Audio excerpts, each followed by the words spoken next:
7 years after I graduated from college, I decided to make a trip to catch up with my college roommate. See, after college, Leo and I both began our teaching years at the same high school in Sanford, North Carolina. I moved on to schools in Northern Virginia. Leo took a position as a reading teacher, working at the Sanford Correctional Center, a minimum security prison of 298 inmates. This is the first Sunday in Lent. The scriptures throughout this Lenten season repeat a constant call to conversion. The readings today offer 3 Lenten themes: baptism, renewal, and penance.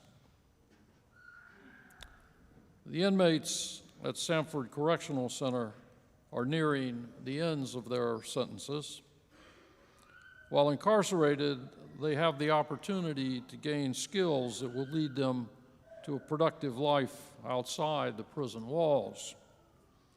Some inmates have work-related privileges, working at a job in the community during the day, returning to the facility at the end of their shift.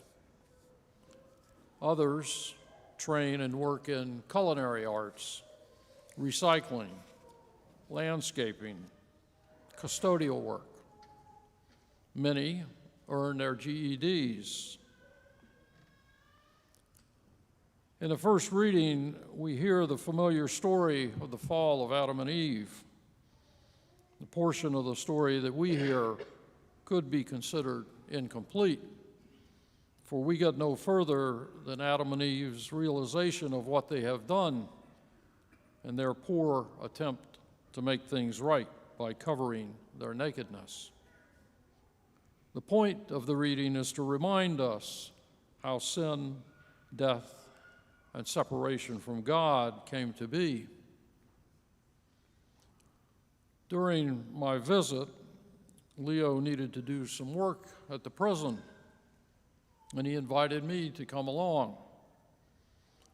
Now, never having been in a prison, I was eager to accept his invitation. In the second reading today, we hear from Paul's letter to the Roman church. In this section of his letter, Paul notes how humanity came to the condition of sinful life and death through the sin of Adam and Eve.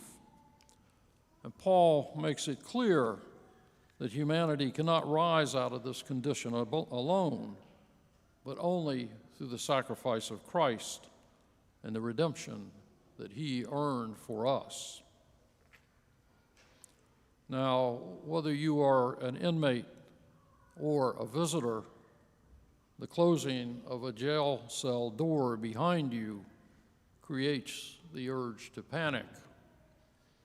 It comes with a realization that you too are now one of the inmates. Leo assured me that this is a normal reaction as we walked to his building. It occurred to me that I didn't have anything to do while he worked with the inmates. Imagine my surprise when he told me he would be sending some of them to me. In the gospel today, we hear Matthew's version of the temptation of Jesus. The story is familiar enough, but how do Jesus' actions relate to the Lenten theme of baptism, renewal, and penance?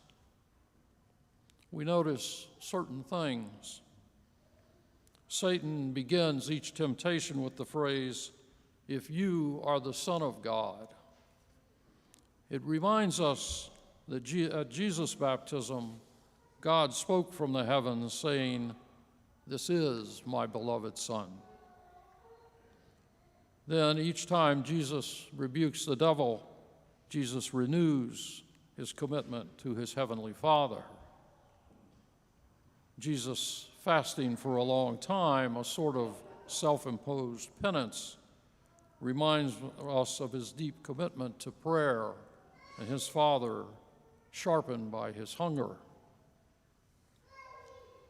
Leo sent the first inmate over. He sat in a chair opposite me. As I was wondering what I might say, he began speaking. When I came here, I was a really bad dude. I did a lot of bad things, and because of my bad behavior, I ended up in prison.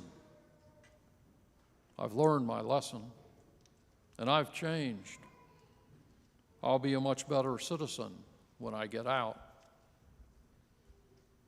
Before I could reply, another prisoner tapped him on the shoulder.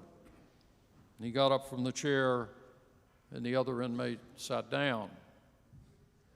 He looked at me for a moment and then began to speak. When I came here, I was a really bad dude. I did a lot of bad things. And because of my bad behavior, I ended up in prison.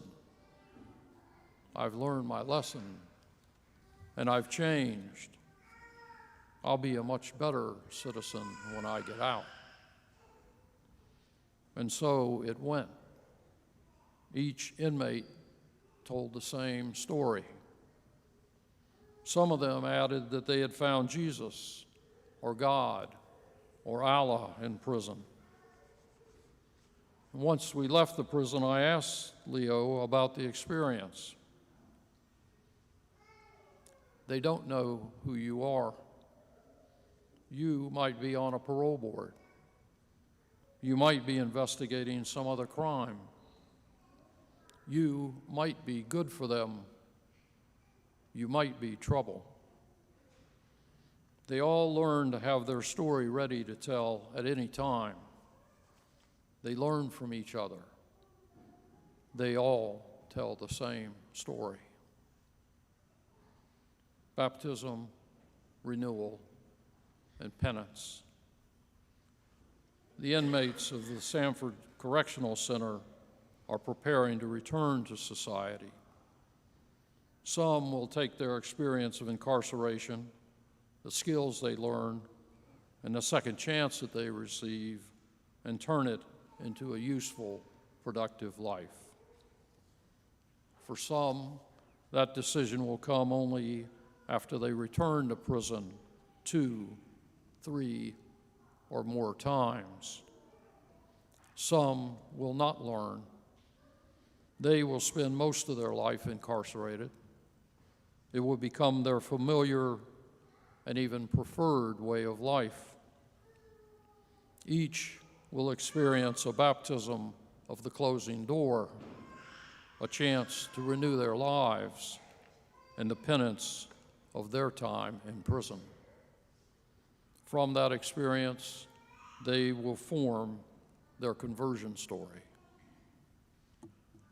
This Lent, we are invited to consider our own cycle of baptism, renewal, and penance, to create our own conversion story. We have the pattern that we hear in today's gospel, our common baptism, where we hear God's call to us as sons and daughters, accepting God's invitation, continually renewing our commitment to Christ, accomplishing our penances by mending the hurts we have caused, admitting our faults, and acting on the promises that we make. Baptism, renewal, and penance through the example of Jesus Christ.